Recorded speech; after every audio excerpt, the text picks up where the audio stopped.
আসসালামু আলাইকুম রহমতুল্লাহি ওয়া বারাকাতুহু।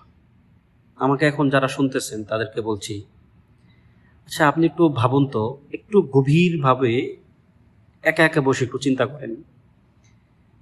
আপনি আপনার কাছের মানুষগুলোকে নিয়ে, যাদেরকে আপনি দুনিয়াতে অত্যন্ত ভালোবাসতেন, যাদের জন্য আপনি দুনিয়াতে সব কিছু বিসর্জন দেওয়ার জন্য প্রস্তুত ছিলেন, আপনার কাছের মানুষ, ভালোবাসার মানুষ, প্রিয় মানুষ, এই মানুষগুলোকে নিয়ে আপনি সুন্দর সাজানো গুছানো আসন, যেখানে আরামের শেষ নেই, স্বস্তির শেষ নেই, এরকম একটা সুন্দর সাজানো গোছানো পরিবেশে আপনারা এই ভালোবাসার মানুষগুলো পরস্পরের দিকে তাকিয়ে আছেন, পরস্পরের সঙ্গে আনন্দ বিনিময় করছেন, মনে কোনো শঙ্কা নাই, কোনো ভয় নাই।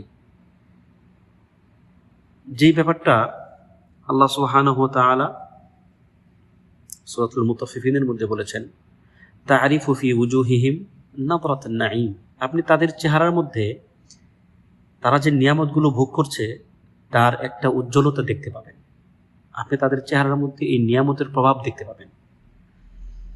এর উপরে আপনি যেটা সবচেয়ে দামি, সবচেয়ে কাঙ্ক্ষিত জিনিস যেটা আপনি পাবেন, তা হচ্ছে আল্লাহ সুবহানাহু ওয়া তাআলার সাক্ষাৎ।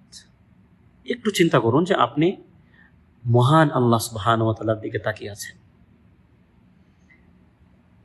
যার সঙ্গে সাক্ষাৎ করার জন্য আপনার সারা জীবন কেটেছে। আপনি অনেক ত্যাগ করেছেন, অনেক কিছু পছন্দ করতেন, সেগুলো আপনি গ্রহণ করেননি, একমাত্র তার সঙ্গে সাক্ষাৎ করার জন্য, এক ঝলক তাকে দেখার জন্য। ওই অবস্থায় আপনার অনুভূতি কেমন হবে একটু চিন্তা করে দেখেন। আপনার এই অবস্থাটাকে আল্লাহ সুবহানাহু ওয়া তাআলা এভাবে বর্ণনা করছেন, উজুহু ইয়াওমা ইদিন নাযিরাহ, সেদিন কিছু চেহারা হবে উজ্জ্বল, আলোকিত, আনন্দিত। কেন? ইলা রাব্বিহা নাযিরাহ, কেননা এই চেহারাগুলো তাদের রবের দিকে তাকিয়ে থাকবে। আপনি আপনার রবকে দেখবেন, আপনার সামনে আপনার রব আসবেন, আপনি তাকে মন খুলে প্রাণ ভরে দেখবেন। ওই সময়টা আমাদের একটু চিন্তা করা দরকার। এবার আপনি একটা ভিন্ন চরিত্র, একটা ভিন্ন চিন্তা আপনার মধ্যে নিয়ে আসেন।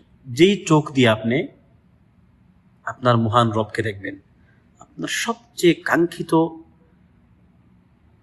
যে জিনিস আল্লাহ সুবহানাহু ওয়া তাআলা, আপনি তাকে দেখবেন।